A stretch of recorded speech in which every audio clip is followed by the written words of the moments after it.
How to easily fix the issue with Cinema HD application not working. In this video, I will show you how can you easily fix the issue with Cinema HD application.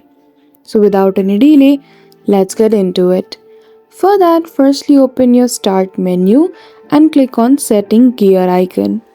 Once you do so, you will see a lot of options among which you need to choose the option of applications.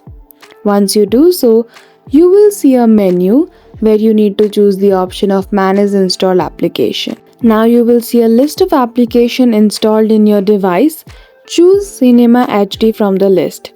After that, you will see the option of Clear Cache. Simply click on it. Now the second method is to use VPN while using Cinema HD application. So open your Start menu once again and go to the search bar. There you need to type ExpressVPN or any VPN that you use for your device.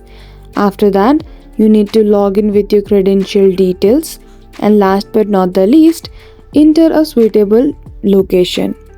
So that's it. That is how easily you can fix the issue with Cinema HD application not working. So I hope you found this video helpful. If you did, don't forget to give it a thumbs up and subscribe to our channel for such tutorial. Thank you for watching till the end.